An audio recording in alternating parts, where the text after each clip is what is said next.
ഈ ജീവൻ കൊടുപ്പിക്കാതെ ഈ ജീവൻ കൊടുപ്പിച്ചതാണ് നീ മറ്റേ ചുട്ട കോയിനെ പറപ്പിക്കുന്ന ആളല്ലേ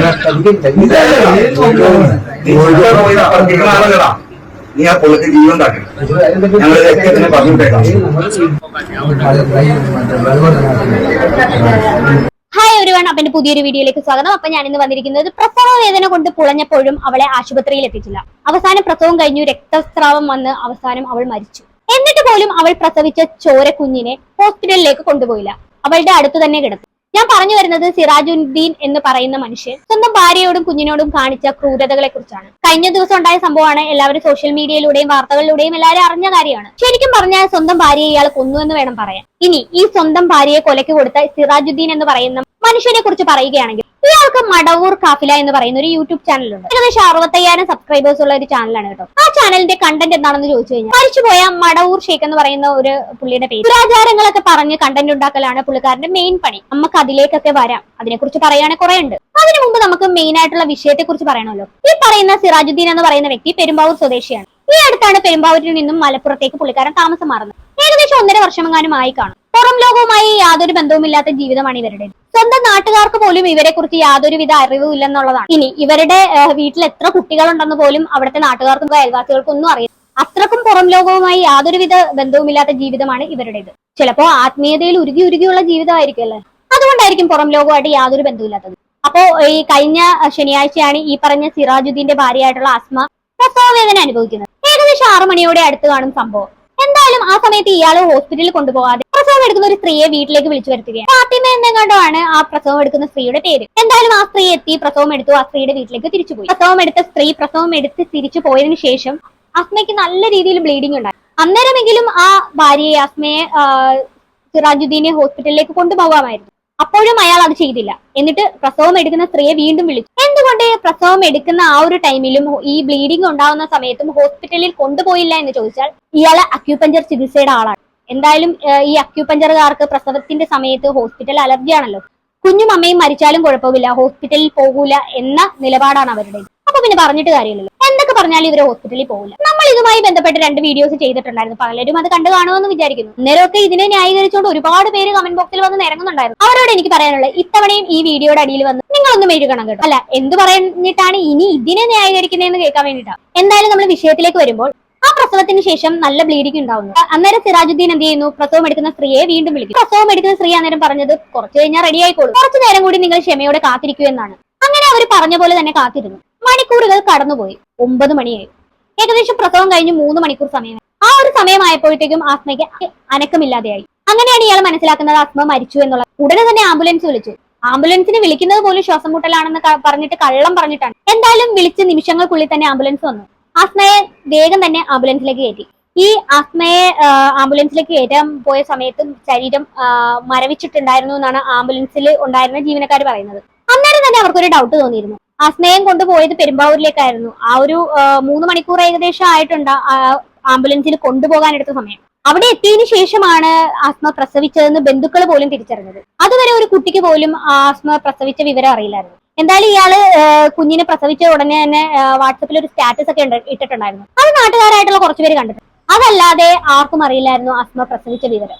അതിനിടയിൽ ഇയാൾ ചെയ്ത ഏറ്റവും വലിയ ക്രൂരത എന്ന് പറയുന്ന ആസ്മ പ്രസവിച്ചതിന് ശേഷം സ്വാഭാവികമായിട്ടും കുഞ്ഞിന്റെ കാര്യത്തിൽ നല്ല റിസ്ക് ഉണ്ടാവും. ആ ഒരു സമയത്തെങ്കിലും ആ കുഞ്ഞിനെയും കൊണ്ട് അയാൾക്ക് ഹോസ്പിറ്റലിൽ കൊണ്ടുപോകായിരുന്നു. അയാൾ അത് ചെയ്തില്ല. അസ്മയെ ആംബുലൻസിൽ കയറ്റി കൊണ്ടുപോകുന്ന സമയത്ത് കുഞ്ഞിനെയും കൊണ്ട് ഇയാൾ ആംബുലൻസിൽ കയറുകയായിരുന്നു. നീണ്ട 3 മണിക്കൂറുകളോളം കുഞ്ഞിന് വേണ്ട പ്രാഥമിക ചികിത്സകളൊന്നും ലഭിച്ചിരുന്നില്ല.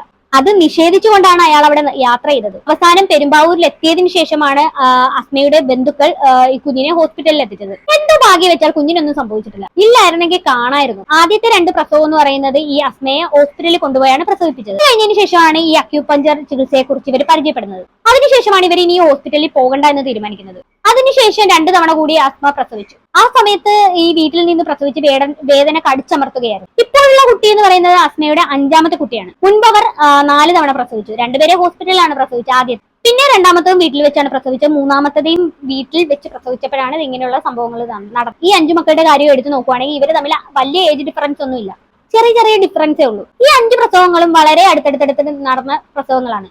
ഇത് കേട്ടപ്പോ ഞാൻ ആദ്യം വിചാരിച്ചു ഇയാളെന്താ പ്രസവിക്കുന്ന മിഷ്യനായിട്ടാണോ ഭാര്യയെ കണ്ടത്? അല്ല, അറിയാത്തോണ്ട് ചോദിക്കുക. മര്യാദക്ക് ഒരു റെസ്റ്റ് പോലും ആ പെണ്ണിന് കൊടുത്തിട്ടില്ലേന്നാണ് ആലോചിക്കുന്നത്. ആ ഒരു പെണ്ണിന്റെ അവസ്ഥ ഞാനിപ്പോ ആലോചിച്ച് നോക്കുക. എന്തായാലും വല്ലാത്തൊരു മനുഷ്യൻ തന്നെ കേട്ടോ ഇയാള്. ഹിന്ദുക്കളുടെ ആ ഒരു ഇതുകൊണ്ട് പോലീസ് കസ്റ്റഡിയിൽ ഇയാളായിട്ടുണ്ട്. എന്തായാലും ഇത്രയൊക്കെ ആയ സ്ഥിതിക്ക് സിറാജുദ്ദീനെ നാട്ടുകാർ ആളെ പിടിച്ച് നല്ലോണം ചോദ്യം ചെയ്യുന്നുണ്ട്. അതിന്റെ വീഡിയോസ് ഒക്കെ പുറത്തു വന്നിട്ടുണ്ട്. ആ വീഡിയോ ഒന്ന് കണ്ടോക്കാം.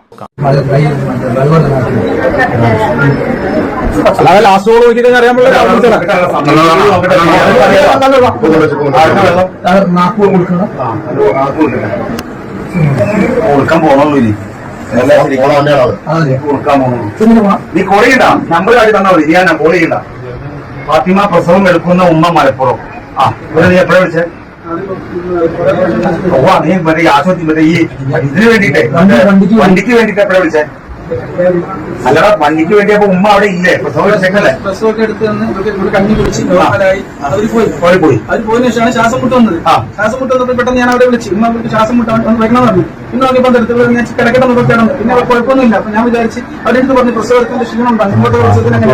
ആ ബെസ്റ്റ്. അപ്പോഴും പ്രസവം എടുക്കുന്ന സ്ത്രീയാണോ വിളിക്കുന്നത്, ഹോസ്പിറ്റലിലേക്കല്ല. പറഞ്ഞു മനസ്സിലായല്ലോ. അതായത് ഈ പ്രസവം എടുക്കുന്ന ആ ഒരു സ്ത്രീ ഉണ്ടല്ലോ, ഫാത്തിമ എന്ന് പറയുന്നത്, ആ സ്ത്രീയാണ് പ്രസവം എടുത്തത്. അത് കഴിഞ്ഞിട്ട് വീണ്ടും ആ പുള്ളിക്കാരി പോയി കഴിഞ്ഞതിന് ശേഷം വീണ്ടും ബ്ലീഡിംഗ് ഉണ്ടായ സമയത്ത് വീണ്ടും അവർ വന്നു. അങ്ങനെയാണ് സിറാജുദ്ദീൻ പറയുന്നത്. പ്രസവം കഴിഞ്ഞിട്ട് ശ്വാസം മുട്ടൽ വന്നെന്നും പറഞ്ഞാണ് ഈ പുള്ളിക്കാരിനെ വിളിച്ചത്, ഈ ഡെലിവറി എടുത്ത ആ ഒരു ഫാത്തിമായ. അത് കഴിഞ്ഞതിന് ശേഷം പിന്നെ അവർ വന്ന് നോക്കിയിട്ട് പോയി. പക്ഷേ ഈ പുള്ളിക്കാരൻ സിറാജുദ്ദീൻ എന്ന് പറയുന്ന വ്യക്തി കള്ളത്തരം പറഞ്ഞാണ് ഇവരെ വിളിച്ചത്. ശ്വാസം മുട്ടലൊന്നും അല്ല ആക്കി വന്നത്, ബ്ലീഡിംഗ് ആയിരുന്നു, കടുത്ത ബ്ലീഡിംഗ്. പക്ഷെ ബ്ലീഡിംഗ് ആണെന്ന് പറഞ്ഞു കഴിഞ്ഞാൽ അറിയാലോ, നാട്ടുകാരെല്ലാം കൂടെ ഇയാളെ പഞ്ഞിക്കിടും. അത് ഒഴിവാക്കാൻ വേണ്ടിയിട്ടാണ് ഇയാൾ ശ്വാസം മുട്ടലാണെന്ന് പറഞ്ഞത്. ബാക്കി കൂടെ കേൾക്കാം.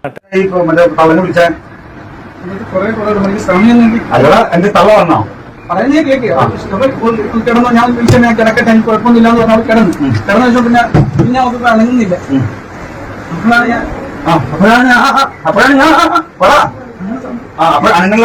അപ്പൊ അനങ്ങുന്നില്ലെന്ന് കണ്ടപ്പോ മനസ്സിലായി ഇയാൾക്ക് മരിച്ചു എന്നുള്ളത്. അത് പറയാനൊരു ഇയാൾക്കൊരു ബുദ്ധിമുട്ട്. പറഞ്ഞു കഴിഞ്ഞാൽ അപ്പൊ അടി കൊട്ടും. ആ ഒരു ലെവലിലാണ് ചുറ്റുമുള്ളവർ ഇരിക്കുന്നത്. പുള്ളിക്കാരനാണെങ്കിൽ നല്ലോണം പേടിച്ചു വരച്ചാണ് സംസാരിക്കുന്നത്. ഏത് സമയം അടി കിട്ടുമെന്ന് വിചാരിച്ച് തന്നെയാണ് അയാൾ അവിടെ ഇരിക്കുന്നത്. ഭാഗ്യം കൂടെ കേൾക്കാം. ശ്വാസമുട്ട് ഞാൻ വിളിച്ചത് അനുവദിച്ചായിട്ട് വണ്ടിയുണ്ട്, അവിടെ വണ്ടിയുണ്ട്, അവിടെ വണ്ടിയായിട്ട് വരാൻ വേണ്ടി വിളിച്ചു.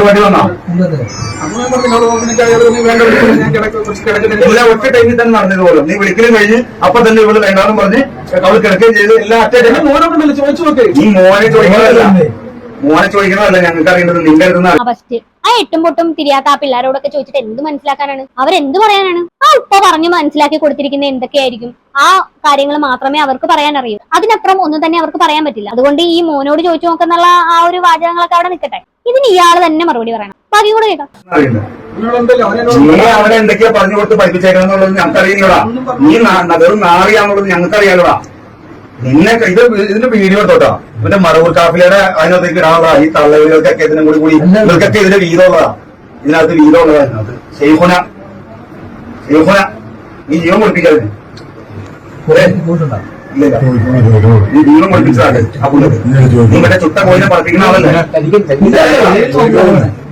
കോയിനെ പറപ്പിക്കുന്ന ആളല്ലടാ. നീ ആ പുള്ളക്ക് ജീവൻ ഉണ്ടാക്കി ഞങ്ങൾ ഇതിനെ പറഞ്ഞിട്ടേക്കാം. നീ കഴിഞ്ഞ ദിവസം ഏതോ ഒരാളെ വിളിച്ചിട്ട് തെങ്ങണ വോയിസ് ഇവിടെ പുറത്ത് നാട്ടുകാർ മൊത്തം കേട്ടിരുന്നു ഇല്ലേ? ആദ്യമായിട്ട് വിളിച്ച് സംസാരിക്കുന്ന ഒരാളുടെ അടുത്ത് നീ എന്തായാലും നല്ല രീതിയിൽ അവർ കൊടുക്കുന്നുണ്ട്. ഈ സിറാജുദ്ദീനാണ് തിരിച്ചൊന്നും പറയാനും പറ്റുന്നില്ല. ഇയാളുടെ യൂട്യൂബ് ചാനൽ എടുത്തു നോക്കണം, എന്താ പ്രസംഗം. 100 നാളാണ് അതിനകത്ത് ഈ മടവൂർ ഷെയ്ഖിനെ കുറിച്ച് പറയുമ്പോൾ. അങ്ങനെയുള്ള ആൾക്ക് ഇപ്പൊ ഒന്നും പറയാനില്ല. എന്ത് പറയാനാണല്ലേ? അല്ല, ഇയാളുടെ യൂട്യൂബ് ചാനലിലൂടെ പ്രചരിപ്പിക്കുന്ന കാര്യങ്ങൾ, ആ ഒരു ദുരാചാരങ്ങളെ കുറിച്ചൊക്കെ പറയുവാണെങ്കിൽ സെപ്പറേറ്റ് തന്നെ ഒരു വീഡിയോ ചെയ്യേണ്ടി വരും. ആവശ്യമെങ്കിൽ ഈ വീഡിയോയുടെ റെസ്പോൺസ് അനുസരിച്ച് നമുക്ക് അതിനെക്കുറിച്ച് ഒരു വീഡിയോ ചെയ്യാം. എന്തായാലും അക്യൂപഞ്ചറുകാരോട് എനിക്ക് പറയാനുള്ളത്, കഴിഞ്ഞ ദിവസം നിങ്ങൾ ഈ അക്യൂപഞ്ചറുകാര് വീട്ടിൽ വെച്ച് പ്രസവിച്ചവർക്ക് ഒരു അവാർഡൊക്കെ കൊടുക്കുന്ന ഒരു ചടങ്ങൊക്കെ ഉണ്ടായിരുന്നു. അതേപോലെ ഒരു അവാർഡ് ചടങ്ങ് നിങ്ങൾ ഒന്നുകൂടി സംഘടിപ്പിക്കണം. എന്നിട്ട് ഈ പറയുന്ന സിറാജുദ്ദീന് തന്നെ ആദ്യത്തെ അവാർഡ് കൊടുക്കണം. എന്തായാലും അമ്മ മരിച്ച സമയത്താണെങ്കിലും കുഞ്ഞിനെ കിട്ടിയല്ലോ നിങ്ങൾക്ക്. അപ്പൊ ഇതൊരു സക്സസ്ഫുൾ പ്രസവം തന്നെയാണല്ലോ.